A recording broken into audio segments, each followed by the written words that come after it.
நீட்டை பற்றி ஒரு பெரிய தகவல் வந்திருக்குல்ல, கொஸ்டின் பேப்பர் லீக் ஆயிடுச்சு ஆமா ஆமா அப்படின்னு சொல்லிட்டு. அப்போது மாணவர்களோட படிப்புக்கு என்னென்னு ஒரு பாதுகாப்பு இருக்கும்?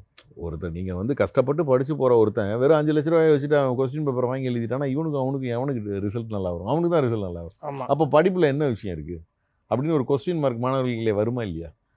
அதை பற்றின ஸ்கேம் தான் இந்த படம் எக்ஸாம்பிள். நடிகனாகணும் அப்படிங்கிறதெல்லாம் வந்து எதாவது சொல்லுவாங்கல்ல, சினிமாவில் எல்லாமே ஒரு ஆக்சிடென்ட், நம்ம ஒன்று நினைப்போம் அது ஒன்று நடக்கும் அப்படின்னு சொல்லுவாங்கல்ல. சசி சார் படம் நடந்துட்டுருக்கு, முத்தையா சார் வந்து டேரக்டரு.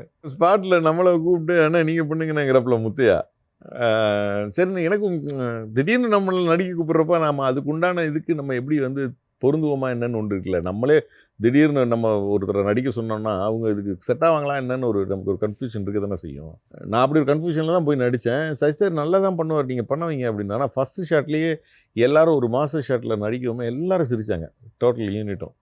அப்போ நம்மளை பார்த்து சிரிக்கிறாங்கன்னா ஏதோ நம்மளை அறியாமல் நம்மகிட்ட ஏதோ ஒன்று இருக்குது போல் இருக்கு அப்படின்னு நினச்சிட்டு அப்படி நடிக்கணும் தான் நான். சினிமாங்கிறது அதுக்கு தயாராக இருக்கிறவங்க தான் இதுக்கு உள்ளே வரலாம். அப்படி இல்லை, அந்த தைரியம் இல்லாதவங்க இதுக்குள்ளேயே வரக்கூடாதுன்னு வைங்களேன். இது 24 ஹவர்ஸும் வந்து நம்ம வந்து போலீஸு டாக்டரு இவங்களுக்கு தான் வந்து நைட் டியூட்டிங்கிற மாதிரி நமக்கும் வந்து நம்ம டியூட்டிக்கெலாம் டைமிங்கே கிடையாது. நான் 12 மணி 1 மணிக்கெலாம் உட்காந்து எழுதிட்டு இருப்போம் நம்ம. ஸோ 24 ஹவர்ஸும் நம்ம மைண்டு இயங்கிட்டே தான் இருக்கும். அப்படிப்பட்டவங்க தான் அந்த சினிமாக்குன்னு வரணும். கார்த்திக், இன்னைக்கு நம்ம விருந்தினர் பக்கம் செக்மெண்டோட கெஸ்ட் யாருன்னு சொல்லிடலாமா? சொல்லிடலாம். குட்டிப்புலி, தர்மதுரை போன்ற வித்தியாசமான வெற்றி திரைப்படங்களில் நடித்த குணச்சித்திர நடிகர் மற்றும் இயக்குனர் சரவண சக்தி அவர்களே இன்றைய நம் விருந்தினர். வணக்கம் சார். வணக்கம். எப்படி இருக்கீங்க? நல்லா இருக்கேன். சூப்பர் ஆஹா, சார். சூப்பர். உங்களை பார்க்கும்போது எங்களுக்கும் பிரைட்டா இருக்குல்ல ஆமா கார்த்திக்? கண்டிப்பா. உங்களை இயக்குனராகவும் பார்த்தாச்சு, நடிகராகவும் பார்த்து ரசிச்சாச்சு. இப்போ Okay. என்ன சொல்லி சார் உங்களை வந்து அழைக்கிறது? உங்களை இப்போ நீங்கள் எப்படி விருப்பப்படுறீங்க? இவ்வளோ வருஷம் சினிமாவில் பயணிச்சு இயக்குனர்னு சொன்னா சந்தோஷமா இருக்கா, இல்லை நடிகர்னு சொன்னா சந்தோஷமா இருக்கா? நல்ல மனுஷன் சொல்றது தான் நான் இப்போ அதுதான் சந்தோஷமான விஷயமா இந்த இருந்தேன். ஓப்பனிங் பஞ்சு டயலாக் இல்லாம தான் நம்ம வந்து இவ்வளோ தவிச்சுக்கிட்டு இருக்கோம். Okay sir. பட் இன்னைக்கு பயங்கர ஹாப்பியாக இருக்கீங்களா சார்? ஏன்னா இயக்குனராக எப்பவுமே ஹாப்பியான ஆள் தான். ந- அடுத்தவங்களை சந்தோஷமா வச்சுக்கணும்னு நினைச்சா முதல்ல நம்ம சந்தோஷமா இருக்கணும்ல. ஆமா அதனால நான் எப்பவும் ஹாப்பியா தான் இருப்பேன். இப்போ இன்னும் எக்ஸ்ட்ரா ஹாப்பில வாரிசும் வந்தாச்சு நம்ம சினிமா இண்டஸ்ட்ரிக்கு. அது எவ்வளவு சந்தோஷமா இருக்கு. ஆமா, கண்டிப்பாக அது ஒரு பெரிய ஹாப்பி தான். And நிறைய விஷயங்கள் இந்த சினிமா ஜர்னில நடந்துட்டே இருக்குல்ல. நிறைய சுவாரஸ்யமான விஷயங்கள் நாங்க கேள்விப்பட்டோம். ஃபர்ஸ்ட்லி ரவி தேஜா அவர்களோட உங்களுக்கு நடந்த ஒரு சுவாரஸ்யமான விஷயங்கள் இப்போ நம்ம ஆடியன்ஸோட ஷேர் பண்ணீங்கன்னா பயங்கர இன்ட்ரெஸ்டிங்கா இருக்கும் கேட்கவே. தண்டாயுதபாணின்னு என்னோட ஃபர்ஸ்ட் படம். அது ஃபர்ஸ்ட் வந்து நான் தெலுங்குல தான் அந்த கதையை சொல்லி வைக்க பண்ணியிருந்தேன். ம். நானும் என் ஃப்ரெண்டு ராஜேஷும் அங்கேருந்து கதை சொல்கிறதுக்கு அப்போல்லாம் வந்து ட்ரெயினில் வந்து ட்ரெயினை விட்டு 2 அடி வெளியே தூங்கிட்டு போவாங்க. அந்த மாதிரி தான் இருக்கும் ட்ராவலே. அன்ரிசர்வில் போகும்போது என்கிட்ட ஒரு 800 ரூபா இருந்துச்சு, எடுத்துகிட்டு கிளம்பிட்டோம். அந்த மாதிரி கதை சொல்கிறதுக்கு அப்பாயின்மெண்ட் கிடச்சிருச்சுங்க. இங்கேருந்து போகிறதுக்கு வந்து அது எப்படின்னா கம்பார்ட்மெண்ட்டுக்குள்ளே எனக்கு பக்கத்தில் திரும்பி பார்த்தா என் தலைக்கு பக்கத்தில் ஒரு குரங்கு கட்டி போட்டிருக்கானுங்க. ஒரு குரங்காட்டியும் வந்து குரங்கை வந்து எடுத்துக்கிட்டு ட்ராவல் பண்ணுறாரு. அவர் என் பக்கத்தில் நல்ல தூக்கத்தில் திரும்பி பார்த்தா மூஞ்சிக்கு பக்கத்தில் ஒரு குரங்கு உட்காந்துருக்கு. அதுலேயே ஷாக் ஆகிட்டேன், என்னடா இப்படி இப்போ ஒரு பயணமாக இருக்கேன்னு Guess பண்ண experience சொல்லி. ஆயிடுச்சு. ஆமாம், போயாச்சு. அது நம்மளை பார்த்து பயந்துருக்கணும் இங்கே அந்த குரங்கு, அது வேற விஷயம், அதை விட்டுருங்க. அப்படியே ட்ராவல் பண்ணி போயாச்சு. போனால் அன்னைக்கு சண்டே வந்து ஆஃபீஸ் லீவுன்ட்டாங்க. எங்களுக்கு தங்குறதுக்கு இடம் இல்லை, ஒரு பார்க்கில் தான் இருந்தோம். விடிகால வரைக்கும் வந்து மேலே பயங்கரமாக அங்கே ஹைதராபாத் எப்படின்னா பயங்கரமாக குளிரும், இல்லை பயங்கரமாக ஹாட்டாக இருக்கும், அந்த மாதிரி ஒரு ஏரியா அது. அப்புறம் பெஞ்சு கடியில் போய் அன்றைக்கி ஒரு மாதிரி இருந்துட்டு அடுத்த நாள் காலைல கதை சொல்ல போயிடும். போயிட்டு கதை சொல்கிறப்போ நான் வந்து இந்த என்கிட்ட கேட்குறான், திரும்பி போகிறதுக்கு காசு வச்சுருக்கியா அப்படின்னு. என் ஃப்ரெண்டு ராஜேஷ் அவன் பேர் கேட்குறான். அதான் கதை சொல்கிறோம்லடா, அட்வான்ஸ் வாங்கிடுவோம்ல, அப்புறம் என்ன அப்படிங்கும் பயங்கர கான்ஃபிடென்ட்டோட போயிட்டீங்க அப்படின்னு நான் சொன்னேன். ஆ.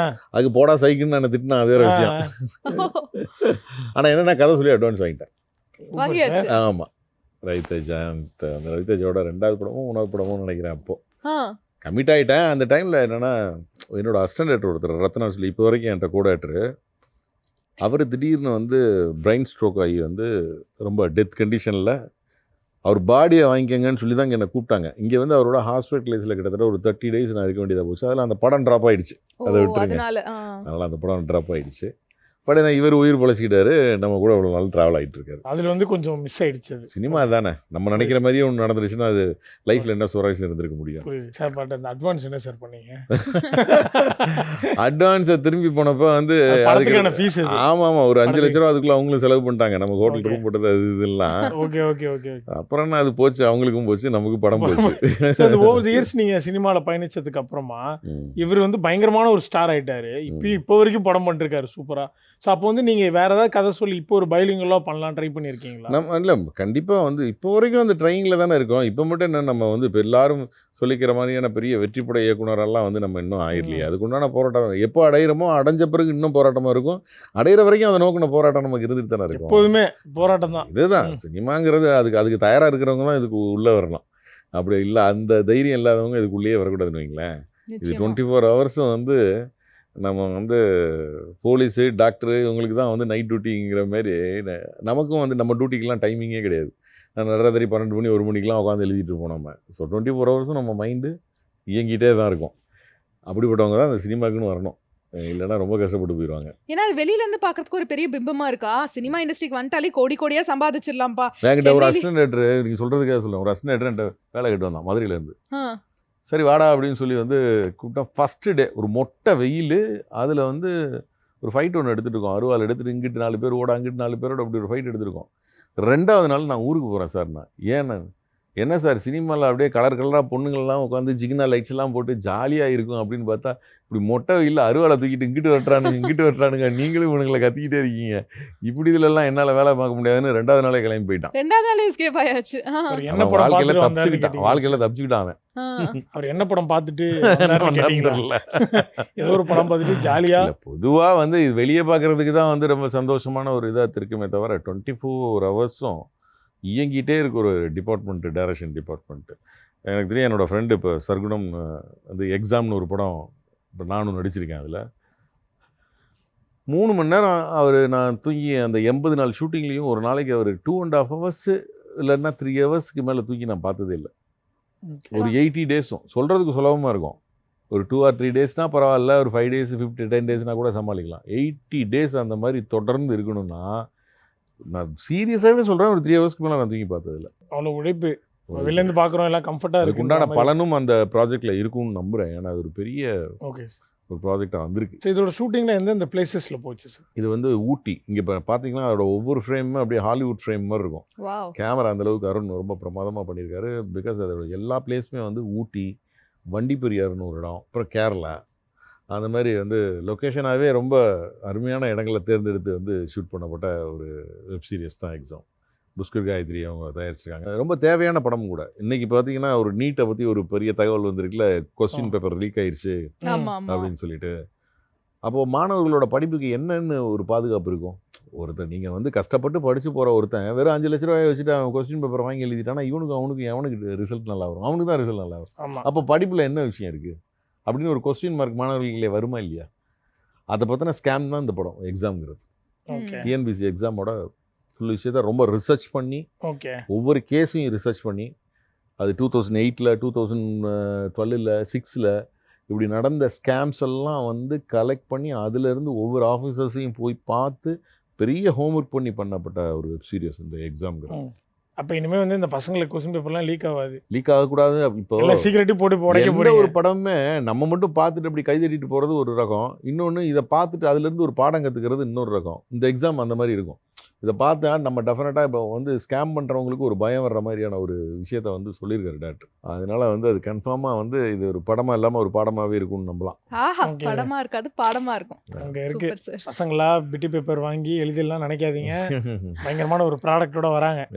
ஓகேவா சார்? இது நீங்கள் வந்து ரவிதேஜா அவர்களுக்கு கதை சொல்ல போகிறப்போ ஒரு விஷயங்கள் நடந்ததுன்னு சொன்னீங்கல்ல, அந்த மாதிரி வேற யாருக்காவது கதை சொல்கிறப்ப இந்த மாதிரி தான் நடந்திருக்கா? மெயினாக ப்ரொடியூசர்ஸ்க்குலாம் நீங்கள் அப்ரோச் பண்ணுவீங்களா? ஏன்னா இது பார்க்குற ஆடியன்ஸ் எல்லா அசிஸ்டன்ட் டேரக்டரும் வந்து ஒரு பெரிய ப்ரொடியூசர் அவர்கிட்ட கதை மத்தியானம் சாப்பிட்டதும் வந்து உட்காந்து கதை கேட்க ஆரம்பிச்சாரு. சார் ஓப்பன் பண்ணா அப்படிங்கும் அப்படி சாஞ்சு தூங்க ஆரம்பிச்சிட்டேன். சொல்லுங்க. 5 நிமிஷத்தில் அவரோட கொரட்டா சவுண்டு மட்டும் தான் கேட்டுட்டு இருக்கு. நானும் ஒரு மணி நேரமாக அவர் முகத்தையே பார்த்துட்டு இருக்கேன். எப்படா அவர் சொல்லி எந்திரிச்சு முடிப்பார் இப்படின்னு இல்லை. நிறைய இன்சிடென்ட்டு. நான் ஒரு ப்ரொடியூசர்கிட்ட கதை சொல்லி அதே ஹைதராபாத்தில் வந்து அவர் என்ன ஒரு இடத்துக்கு கூப்பிட்டு போகிறார். ஒரு நடுக்காடு. அந்த காட்டுக்குள்ளே அவர் ஒரு பில்டிங் கன்ஸ்ட்ரக்ஷன் பண்ணுறதுக்காக வந்து அவர் இந்த மின்சாரத்துறை சம்மந்தமாக ஒரு கட்டடம் ஒன்று கன்ஸ்ட்ரக்ட் பண்ணுறாங்க. அங்கே கூப்பிட்டு போயிருக்காரு. நான் அப்படியே எல்லாத்தையும் சுற்றி பார்த்துட்டு அது ஆஃப் கன்ஸ்ட்ரக்ஷனில் இருக்குது. மாடிக்கு போகிறேன். மாடியிலேருந்து பார்க்குறேன் ஒரு கார் தூரத்தில் போயிட்டுருக்கு. நான் இங்கேருந்து ஃபோன் பண்ணி சார் என்ன சார் ஐயோ தம்பி உங்களை நான் மறந்துட்டேனே, ஒரு 3 நாளில் வந்துடுவேன், அங்கேயே இருக்கீங்களா? நான் ரொம்ப தூரம் வந்துட்டேங்கிறாரு. என் கண்ணதுக்கே தான் போயிட்டு இருக்கு கார். 3 நாள் இங்கே நான் என்ன பண்ணுறது அப்படின்னு அந்த வாட்ச்மேனோட சேர்ந்து அவங்களுடைய ட்ராவல் ஆகி எனக்கு தெலுங்கு தெரியாது, அவங்களுக்கு தமிழ் தெரியாது. ஆனால் அவங்கெல்லாம் நம்ம இந்த நிமிஷம் வரைக்கும் நான் அவங்களெல்லாம் கடவுள் மாதிரி நினைக்கிறேன். ஏன்னா 3 நாள் அவங்க வீட்டில் வச்சு தான் நமக்கு சோறு போட்டாங்க. அவங்கள பார்த்துக்கிட்டாங்க Okay, நம்மள. but எந்த நம்பிக்கையில சார் என்ன நீங்க நம்பிக்கையில் 3 நாள் கழிச்சு அவங்க வருவாங்களா இல்லையானே தெரியல. அந்த என்ன மாதிரி சொல்லு அதெல்லாம் நடந்து ஒரு 20 இயர்ஸ்க்கு மேலே ஆச்சு. நான் கூட சொல்லிட்டு வந்தேன், நான் டேரக்டர் ஆனவுடனே கண்டிப்பாக வந்து உங்களை பார்ப்பேன்னு. பார்ப்பேன். என்ன திரும்ப போகிறதுக்கு உண்டான சந்தர்ப்பம் சூழ்நிலையும் நமக்கு இல்லாமையே போயிடுச்சு. பட் எங்கே இருந்தாலும் நம்ம மனசில் அவங்க அந்த அவங்க மாதிரி இருப்பாங்க. இருப்பாங்க. Super sir. நீங்க அதுக்கப்புறம் வந்து நடிகர் ஆகும் அப்படின்ற ஒரு விஷயத்தை அப்பவே நினைச்சீங்களா? சரி இது ஒரு ஆக்சிடென்ட்டா நடந்ததா? இல்லை, நான் டைரக்ட் பண்ண படங்கள்லேயே நான் நடித்ததில்லை. எனக்கு நடிகன் ஆகணும் அப்படிங்கிறதெல்லாம் வந்து எதாவது சொல்லுவாங்கல்ல, சினிமாவில் எல்லாமே ஒரு ஆக்சிடென்ட், நம்ம ஒன்று நினைப்போம் அது ஒன்று நடக்கும் அப்படின்னு சொல்லுவாங்கல்ல. லைஃபும் அப்படி தானே. ஆமா சார். இங்க வந்து நான் பார்த்தா வந்து தெரியுது இது ஒரு பெரிய ஆக்சிடென்ட். உண்மைதான். சசி சார் படம் நடந்துட்டுருக்கு. முத்தையா சார் வந்து டேரக்டரு. அந்த ஊருக்கு நான் வந்து எதேச்சியாக என்னோட மச்சினன் தான் அதில் வந்து மேனேஜராக இருந்தார். இப்போ ஒரு உயிரோட இல்லை, கொரோனாவில் இறந்துட்டார், மூர்த்தின்னு சொல்லிட்டு. அங்கே போயிருக்கேன், நான் எதேச்சியாக அவரை பார்க்குறதுக்காக போயிருக்கேன். போயிட்டு இருக்கும்போது வந்து ஒருத்தனை வந்து இந்த கேரக்டர் சூப்பராக பண்ணுறாங்க, ஒரு பையன் நடிச்சிட்டு இருக்கான், சலம்பல் அந்த கேரக்டர் பேர், இப்போ நடிச்சிருக்காப்புல. டக்குன்னு போலீஸ் வந்து அவனை தூக்குது. என்னென்னா அவன் ஒரு லாரி திருடனான். அது இந்த லாரி திருடுறதுல அவனை சம்மந்தப்பட்டு அவனை அப்படியே போலீஸ் தூக்கிட்டு போயிடுச்சு. என்ன சார் சொல்றீங்க? ஆமாம், போலீஸ் அப்புறம் ஸ்பாட்டில் நம்மளை கூப்பிட்டு அண்ணா நீங்கள் பண்ணுங்கன்னாங்கிறப்பல முத்தையா.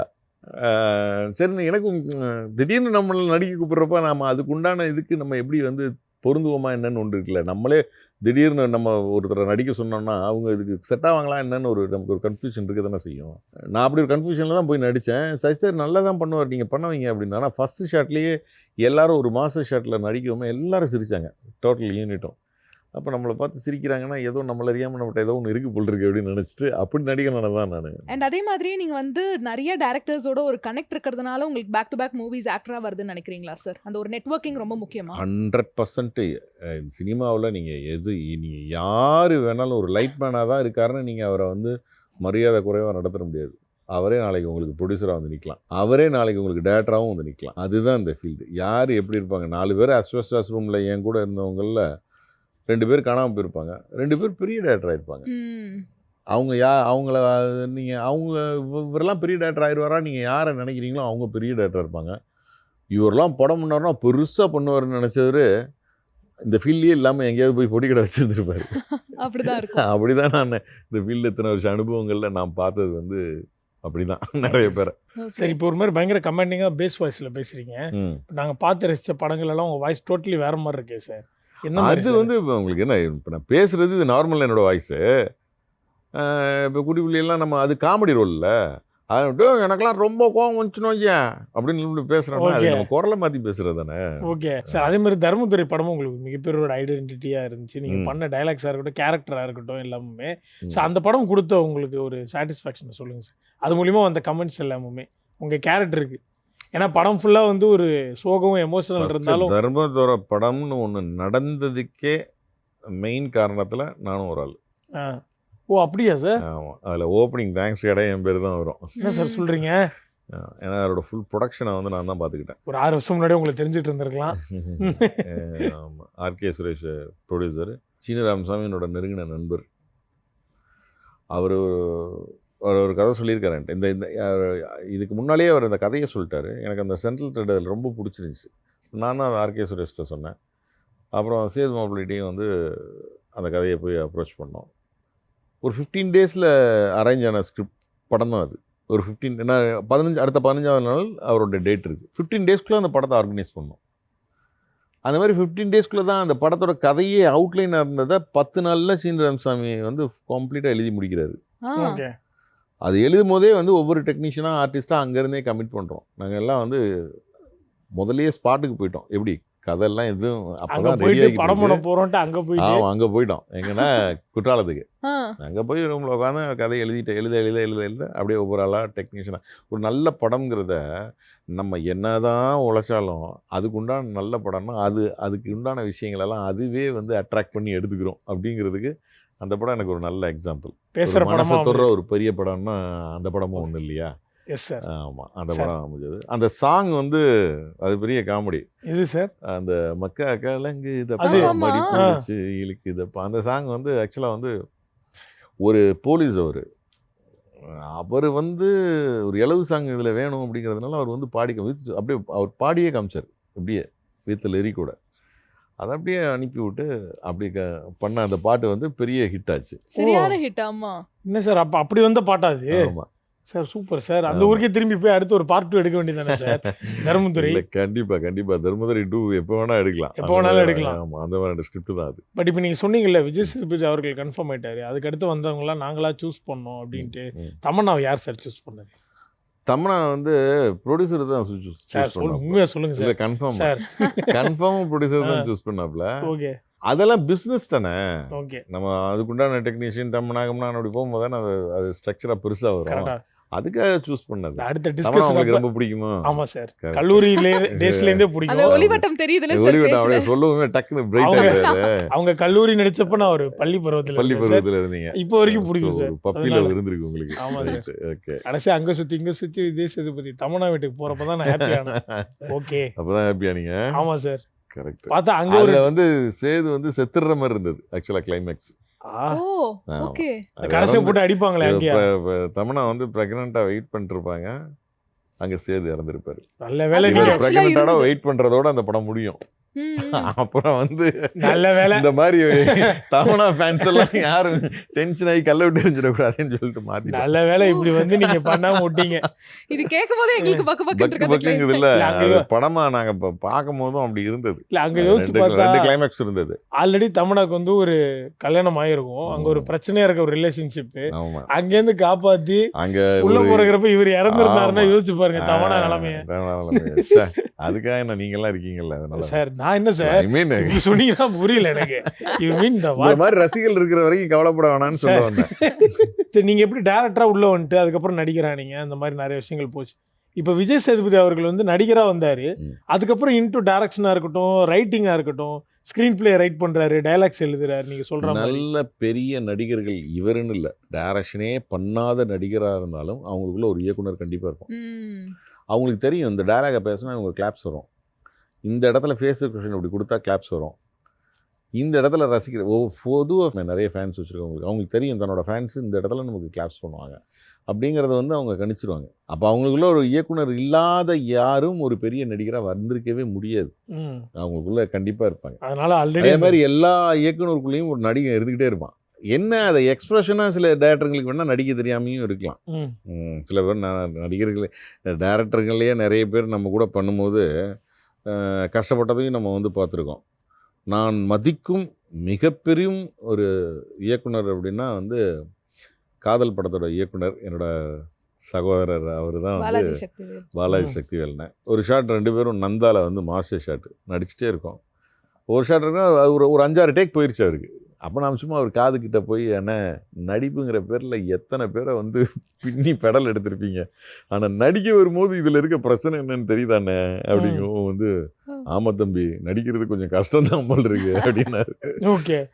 அது மாதிரி அந்தந்த ஏரியாவில் சில பேர் பிரமாதமான நடிகனாக இருப்பாங்க, அவங்க வந்து இயக்கம் சைடு வந்து அவங்களுக்கு பெருசாக தெரிஞ்சிருக்காது. பெரிய நடிகர்கள் நிறைய பேர் வந்து இன்னைக்கு எல்லா கேரக்டர் ஆர்டிஸ்டாக பார்த்தா நிறைய பேர் இயக்குனராகவே இருக்காங்கல்ல. என்ன கார்த்திக் ஏதோ எக்ஸாம்னு சொல்றீங்க? அதாவது தமிழ் சினிமா அப்படின்ற எக்ஸாம்ங்கிற ஒரு வெப் சீரிஸ் மூலமாக தன்னுடைய டெபியூ, அதாவது வந்து தன்னுடைய முதல் எக்ஸாமை எழுத வரப்போறாரு none other than actor Jayasurya அவர்களை வரவேற்கலாம். வணக்கம். வணக்கம் சூர்யா. வணக்கம். எப்படி இருக்கீங்க? நல்லா இருக்கேன். நீங்க எப்படி இருக்கீங்க? சூப்பரா இருக்கும். தமிழ் இண்டஸ்ட்ரி எப்படி இருக்கு, உங்களை எப்படி வெல்கம் பண்ணுது? ஆக்சுவலாக வெல்கமிங்லாம் நல்லா இருக்கு. ஆக்சுவலாக எனக்கு ஆர்வம் நல்லா தான் இருக்கு. ஆர்வம் நல்லா இருக்கு.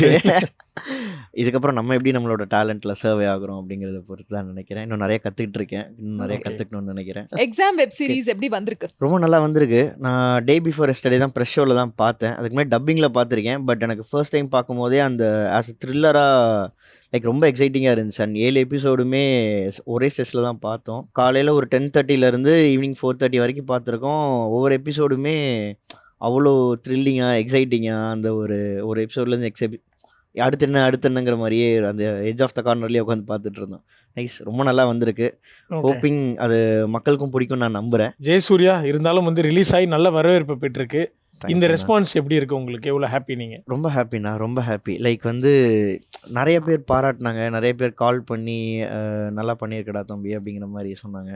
அது ரொம்ப சந்தோஷமாக இருந்தது. அந்த ஒரு ஃபர்ஸ்ட் ரெகக்னைசேஷன் எல்லாருக்கிட்ட இருந்தும் கிடைக்கும் போது ஓகே அந்த ஒரு ஹாப்பினஸ் ரொம்ப நல்லா இருக்கு. எஸ் எப்போதுமே வந்து நம்ம வந்து படிச்சு மார்க் வாங்குறப்ப எக்ஸாம்ல ஆமா நல்லா நமக்கு இருக்கு, வந்து சந்தோஷமா நல்லா இருக்கும். இருக்கு. நம்ம தான் இருந்தாலும் எழுதணுமா நம்ம இருந்தாலும் இந்த நம்ம அப்பாட்ட போய் காட்டுறப்ப அவர் என்னதான் நம்ம 98 வாங்கியிருந்தாலும் என்னடா 2 மார்க் போயிடுச்சு இல்ல அது எப்பயுமே இப்படி ரேங்க் கார்டு பார்த்துட்டு ஓகேடா நல்லா இருக்குடா அப்படி அங்கே 90% இருந்தாலும் நல்லா இருக்குடா தம்பி அவ்வளோதான் அவ்வளவுதான். அவ்வளோதாங்க. அதுக்கு மேல ரியாக்ஷன்ஸ் அதுக்கு இல்ல. மேல நம்ம எதிர்பார்க்க முடியாது. அந்த நல்லா இருக்குடா அவ்வளோதான். ஓ அப்போ நல்லா இருக்கு போலன்னு நம்ம அதோட ஓகே. ஓகே சரி, இந்த எக்ஸாம்க்கு எவ்வளவு மார்க்ஸ் கொடுத்தாரு அவரு? அதெல்லாம் அப்பா எப்பயுமே சூப்பரா பண்ணடா தம்பி, நல்லா பண்ணியிருக்க, எனக்கு ரொம்ப பிடிச்சிருந்துச்சு, ஆ. நல்ல வேளை நான் பயந்த மாதிரிலாம் இல்லை, நல்லா நடிச்சிருக்கேன் அப்படின்ற அப்படின்னு சொன்னாங்க. Sir first Okay. பயந்தீங்களா சார் நீங்க? ஏன் சார்? ஐயோண்ணா அது பெரிய நான் கதை. பயந்தது வேற ஒண்ணுக்கு. என்ன மேட்ரு ஃபீல்டுக்குள்ளேயே வரக்கூடாதுங்கிறது தான் என்னோட ஃபர்ஸ்ட் கண்டிஷன். இவங்களுக்கு சின்ன வயசுல இருந்து எந்த ஷூட்டிங் நான் கூட்டு போனதே கிடையாது. சொல்லிட்டீங்க. ஆமாம், 2 பேரும் ஒழுங்காக படிங்க. ஏன்னா எங்கள் ஃபேமிலியே எல்லாருமே நல்லா படித்தவங்க. அதில் எல்லாம் எல்லாமே எங்கள் வீட்டில் தலை மாதிரி இருக்குல்ல, ஒரு தருதலை ஒன்று வேணும்ல, அது நான் கரெக்டாக என்ன வந்து சார் இப்படி சொல்லிவிட்டீங்க? எப்படி நம்ம வீட்டை விட்டு ஓடி வந்து நம்ம வந்து சர்வைவல் ஆகி ஒன்றில் வந்து வர்றதுங்கிறது ஒரு விஷயம் இருக்குல்ல. அப்போ நமக்கு பிறகு வந்து இவனுங்க நல்லா படிக்கடா, நீ படிச்சு டிகிரி வாங்கிட்டா, அதுக்கப்புறம் டிகிரி வாங்கிட்டானுங்க, வாங்கவும் நேராக சினிமாவுக்கு வந்துட்டானுங்க. அது அது பெரிய ரத்தத்தோட ரத்தம். அதுதான் பெரிய காமெடி. ஃபர்ஸ்ட் இதே வந்து ஒரு நாள் வீட்டுக்கு போயிருக்கலாம், ஒய்ஃப்ட்ட கேட்குறேன், எங்கே ஷூட்டிங் போயிருக்காங்க, டென்ஷன் ஆகி போச்சு எனக்கு.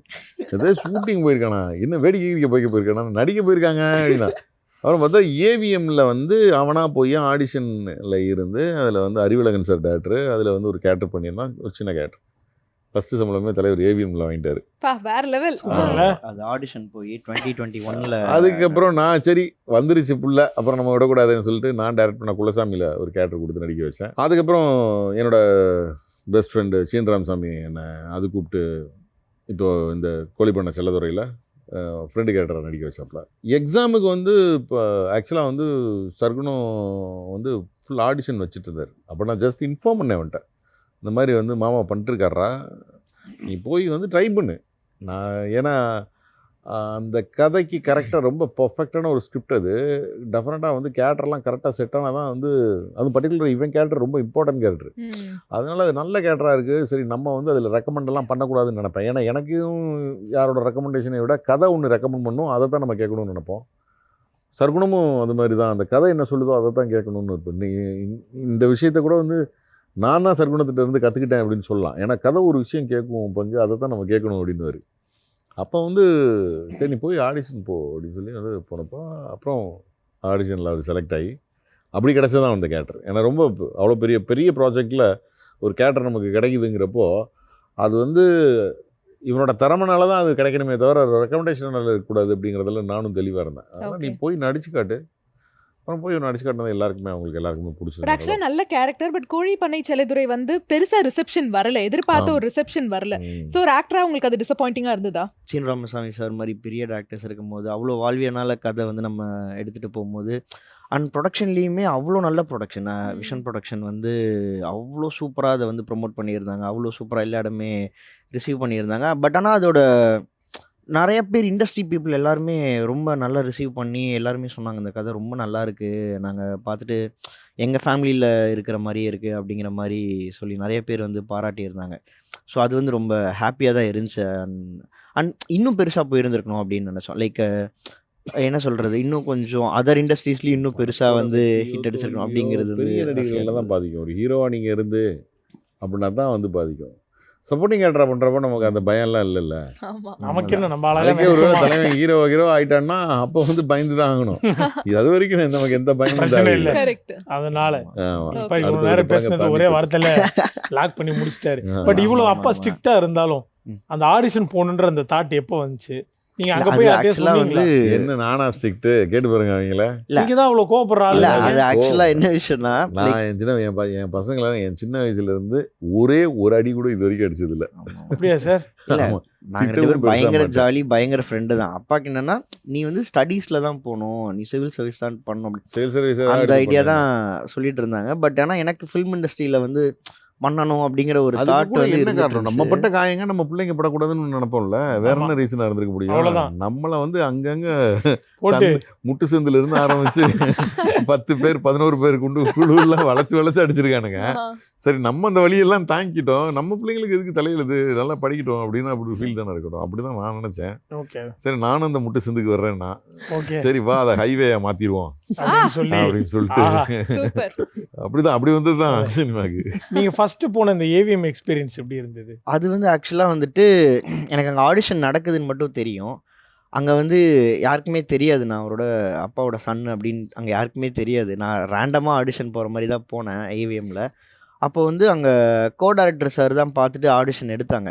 ஸோ அவங்க எடுத்துகிட்டு உனக்கு அதில் ஒரு கேரக்டர் இருக்குடா தம்பி, நான் சொல்கிறேன் அப்படிங்கிற மாதிரி சொல்லியிருந்தாங்க. அண்ட் அதுக்கப்புறம் அது எனக்கு ஒரு மாதிரி லைவாக இருந்தது ரொம்ப. நான் அதுக்கு முன்னாடி ஆடிஷன்ஸ் போயிருந்திருக்கேன். பட் ஆனால் அது ப்ரொஃபஷ்னலாக எப்படி நடக்கும்னு எனக்கு ஃபர்ஸ்ட் டைம் அங்கே தான் பார்த்தேன். லைக் அதுவும் ஏவிஎம் மாதிரி ஒரு பெரிய கம்பெனியில் போகும். நான் கொஞ்சம் நர்வஸாக தான் இருந்தேன். ஓகே. பட் அங்கே டீமில் எல்லாருமே ரொம்ப கம்ஃபர்ட்டாக இருந்தாங்க. லைக் ரொம்ப அப்ரோச்சபிளாக இருந்தாங்க. நான் போய் ஃபோட்டோ கொடுத்தோன்னே ஓகேடா தம்பி இந்த லுக்கில் ஒரு கேரக்டர் இருக்குது, நம்ம பண்ணுவோம், பிளான் பண்ணுவோம், நான் ஆடிஷன் மட்டும் எடுத்துடலான்னு சொல்லி ஸ்கிரிப்ட் பேப்பர் கொடுத்து ப்ரிப்பேர் பண்ண சொன்னாங்க ஃபர்ஸ்ட்டு. அது ஒரு 1/2 அன் ஹவர் உட்காந்து ப்ரிப்பேர்லாம் பண்ணிவிட்டு அங்கே ஆக்சுவலாக ஒரு 20-30 பேர் இருந்தாங்க. எனக்கு இன்னும் இவ்வளோ கூட்டமாக இருக்குது சரி அப்படிங்கிற மாதிரி இருந்துச்சு. ஸோ அதுக்கப்புறம் போய் பேசி ஆடிஷன்லாம் முடிச்சோடனே ஓகே தம்பி உங்களுக்கு இந்த டேட்ஸு, டேட்ஸா அப்போ செலக்டேஷன் அந்த மாதிரி ஓகே அப்படிங்கிற மாதிரி இருந்துச்சு. ஸோ அப்படி தான் அதுக்குள்ளே போனோம். ஸோ சோஃபார் வந்து இந்த எக்ஸாம் உங்களுக்கு கொடுத்த எக்ஸ்பீரியன்ஸ் என்ன? இந்த வெப் சீரிஸ் என்னென்ன விஷயங்கள் நீங்கள் புதுசாக நம்ம எக்ஸ்ப்ளோர் பண்ணி பண்ணணும்னு நினைக்கிறீங்க? அதே சமயத்தில் என்ன லெசன் கற்றுக் கொடுத்துச்சு? இப்போ ஷார்ட் ஃபிலிம்ஸ் பண்ணிகிட்டு இருக்கும் போது நமக்கு சினிமாவோட எக்ஸ்போஜர் இருக்காது. ஸோ நமக்கு ஷார்ட் ஃபிலிம்ஸ்லேருந்து வந்த ஒரு அனுபவம் தான் இருக்கும். ஸோ அங்கேருந்து நம்ம சினிமாவுக்கு வரும்போது ஸோ அங்கே ஒரு 200-300 பீப்புள்ஸ் இருப்பாங்க. ஸோ அவங்களோட எப்படி நம்ம கொலாப் பண்ணி லைக் அந்த ஐடியாலஜிஸ் வந்து ஷேர் பண்ணி நம்ம எப்படி ஒர்க் பண்ணுறோங்கிறது இருந்துச்சு. ஸோ இப்போ ஒரு 3-4 படம் பண்ணது இது 4வது ப்ராஜெக்டாக நம்ம பண்ணும்போது ஓகே நமக்கு நம்ம சமாளிச்சிடலாம் அப்படிங்கிற ஒரு தைரியம் இருந்தாலும் லைக் ஒவ்வொரு ப்ராஜெக்ட்டுமே புதுசாக நமக்கு ஏதாவது ஒன்று கற்றுக் கொடுத்து படம் பண்ணதுக்கும் இந்த படம் பண்ணதுக்கும் கம்ப்ளீட்டாக டிஃப்ரெண்ட்டாக இருக்கும். ஓகே. போன படத்தில் ஒரு டீக்கரை பையனாக ப்ளே பண்ணியிருப்பேன். இந்த படத்தில் வந்து ஒரு மார்க்கெட்டில் மீன் விற்கிற ஒரு பையனாக ப்ளே பண்ணியிருப்பேன். எனக்கு அது வந்து ரொம்ப லைவாக இருந்தது. அதுவும் ஒரு கிராமத்தில் போய் மீன் பிடிச்சி அதை ஒரு கூடையில் எடுத்துகிட்டு போய் ஒரு மார்க்கெட்டில் உட்காந்து அந்த சேல் பண்ணுற ஸோ அந்த ஒரு மேபி இருக்கலாம். பார்த்தா மீன் வைக்கிற மாதிரியே தர்றானே. அதில் ஒரு முக்கியமான சீன்லாம் இருக்கும். ஒரு புழுவை பிடிச்சி ஒரு தூண்டில் மாட்டி எனக்கெல்லாம் பயம் அந்த புழுவை பிடிக்கிற. நான் வந்து ரொம்ப நர்வஸாகவே இருந்தேன். ஆனால் ஷார்ட்டில் அது கரெக்டாக பண்ணிட்டேன். எனக்கே ஆச்சரியமாக இருந்தது. அதை பிடிச்சிட்டு போய் அதை அந்த கொக்கியில் மாட்டி அதுக்கு வந்து ஒரு அந்த நூலை வந்து இப்படி சுற்றி கோர்க்கணும். அது வந்து அதுக்கு ஆக்சுவலாக கோர்த்து அதை பற்ற வச்சு ஒட்டணும். ஆக்சுவலாக அதுக்கு ஒரு ப்ரொசீஜர் இருக்குது ஆக்சுவலாக. என்னென்னமோ சொல்கிறீங்க? ஆமாம் ப்ரோ. அந்த கொக்கிய ஹூக்கில் வந்து அந்த நரம்புன்னு சொல்லுவாங்க, அதில் மாட்டுறதுக்கு ஒரு ப்ரொசீஜர் உண்டு. ஓகே. அதெல்லாம் வந்து அங்கே போய் தான் கற்றுக்கிட்டு நான் அதை பார்த்ததே இல்லை இது வரைக்கும். நீங்கள் ப்ரொஃபஷனலாக மீன் பிடிப்பீங்க? போய் மீன் பிடிச்சி அதை எடுத்துகிட்டு போய் மார்க்கெட்டில் சேல் வரைக்கும் பண்ணி அந்த மாதிரி டெய்லி எங்கள் வில்லேஜில் டெய்லி ஜாலியாக பண்ணிட்டு இருந்திருக்கோம் நாங்கள். இது ஆக்டிங்காக இவர் கற்றுருக்காரு. சூப்பர். ஆக்சுவலாக இவ்வளோ பால் வழிகிற ஃபேஸ் சார், இவ்வளோ இன்னசென்ட்டாக இருக்கிற ஃபேஸ் எக்ஸாம் சீரீஸில் வில்லனாக நடிச்சிருக்காரு. ஆக்டிங்கில் பாருங்க. அதுதான் வில்லனா எப்படி வந்து உங்களை சூஸ் பண்ணாங்க நீங்கள் கேட்டிங்களா? ஏன்னா அவ்வளோ இன்னசென்ட்டான ஃபேஸ் ஆக்சுவலாக அது நானா வில்லனான்னு கேட்கல. நான் அந்த ஆடிஷன் நடக்குன்னு தெரியும். நான் போயிட்டு அதை அட்டன் பண்ணும்போது சார் அதான் நீ இந்த பேஜ் படிச்சுக்கோ அப்படின்னு சொல்லி கொடுக்கும்போது அது அந்த வில்லனோட பேஜு. நான் அதை படிச்சுட்டு போய் அது ஒரு இன்னசென்ட்டான கேரக்டர் தான். ஒரு இன்னசென்ட்டாக இருந்து ஒரு குறுக்கடான வில்லனாக சேஞ்ச் ஆகிறது தான் அந்த. ஸோ அவன் எப்படி வந்து அந்த சேஞ்ச் ஓவர் வந்து எதனால அதுதான் அந்த கதையோட பிளாட்டே. அதை சொல்லிடக்கூடாது. ஆமாம். But at the same time வந்து நீங்கள் வந்து ஆடிஷன் போனப்போ இந்த கேரக்டருக்காக இருக்கலாம், இல்லை லுக் டெஸ்ட் பண்ணப்போ, பட் உங்களுக்கு நீங்கள் ஏதாவது செல்ஃப் இம்ப்ரோவைஸ் பண்ணுற ஒரு டைம் வந்திருக்கும். மேபி இந்த டைலாக்ஸ் வந்து நான் இப்படி வந்து நான் ஆடிஷன் நான் வந்து கொஞ்சம் நல்ல எக்ஸ்ப்ரெசிவாக நடித்தேன். ரொம்ப எக்ஸ்ப்ரெசிவாக நல்ல கையெல்லாம் விசிபிளாக ஆக்ஸ் இப்படி கையெல்லாம் அந்த இடத்துல ரொம்ப ஒய்டாக மாதிரி பண்ணியிருக்கீங்க. அவ்வளோ இல்லை, பட் ஓரளவுக்கு நல்ல எக்ஸ்ப்ரெசிவாக பண்ணேன்.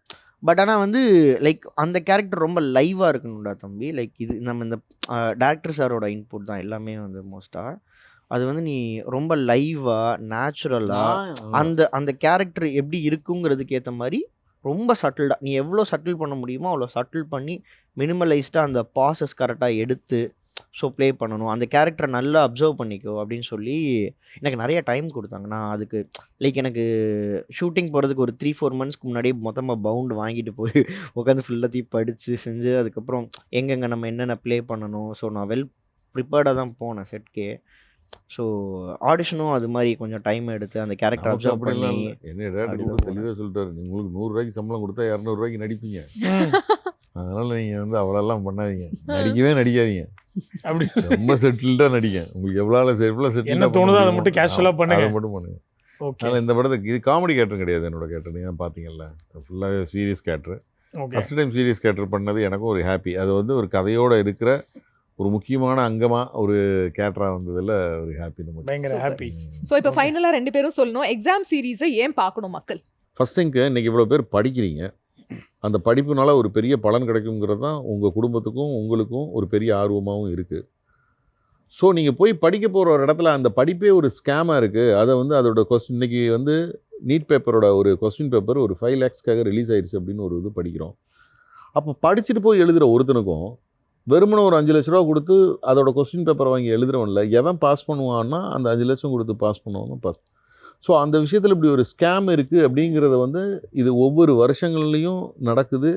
டிஎன்பிசி எக்ஸாமோட ஸ்கேம் வந்து எவ்வளவோ விஷயங்களில் வந்து குரூப் 1 குரூப் 2 குரூப் 1ங்கிறது ஒன்றும் சின்ன விஷயம் கிடையாது. ஐஏஎஸ் ஐபிஎஸ் செலக்ட் பண்ணுற ஒரு எக்ஸாம் அது. அவங்க தான் அரசியல்வாதி கூட 5 வருஷம் தான் நாட்டை ஆள முடியும்.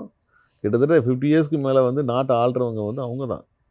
மாவட்ட ஆட்சியர்னு தான் சொல்கிறோம். ஒரு தாசில்தாரை வட்டாட்சியர்னு தான் சொல்கிறோம், ஆட்சியர்னு தான் சொல்கிறோம். அப்படி ஒரு குரூப் 1 எழுதுகிற அந்த எக்ஸாம் குரூப் 1 குரூப் 2 எழுதுகிற எக்ஸாமில் ஸ்கேம் வந்ததுன்னா வந்திருக்கு. அதுக்கு நம்ம நாட்டில் நமக்கு ஏகப்பட்ட ஆதாரங்கள் இருக்குது. ஒவ்வொரு இயர்லேயும் இந்த மாதிரி இதோட கொஸ்டின் பேப்பர் லீக் ஆச்சு, ஒவ்வொரு விஷயங்களையும் ஒவ்வொரு ஸ்கேம் வந்து இருக்குங்கிறதெல்லாம் நம்ம வந்து படிச்சிருக்கோம். முதுமலையிலேருந்து வரும்போது யானையை வந்து நடுவில் நிறுத்திட்டு அந்த யானை வந்ததுனால வந்து நின்று போச்சுன்னு சொல்லி கொஸ்டின் பேப்பர்லாம் சேஞ்ச் ஆகி வந்துச்சுன்னு சொல்லி ஒரு கேஸ் நடந்துட்டுருக்கு.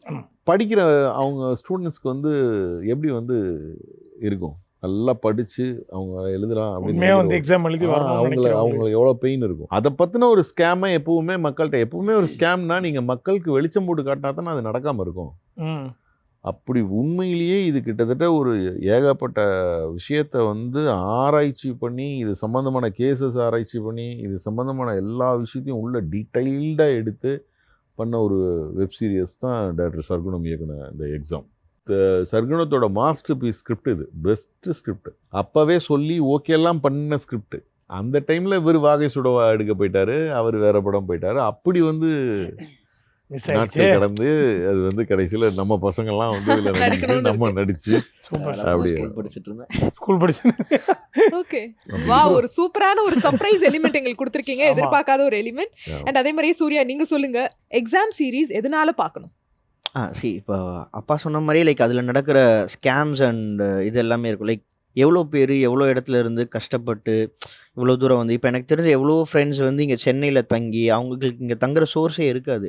ஸோ இங்கே ஏதாவது சின்ன வேலை பார்த்துக்கிட்டு ஒரு இன்ஸ்டியூஷனில் போய் ஃபீஸ் பே பண்ணி மார்னிங் படிச்சுட்டு ஈவினிங் பார்ட் டைம் ஒர்க் பண்ணுற எவ்வளோ பசங்க என் ஃப்ரெண்ட்ஸே இருக்காங்க. ஸோ வந்து அவங்களாம் அந்த எக்ஸாம்ஸ் நம்பி தானே இருக்காங்க. எவ்வளோ கடைசியில் இருக்கிற மக்களுக்குமே அந்த எக்ஸாம்ஸ் அவங்களோட லைஃப் சோர்ஸாக இருக்குல்ல.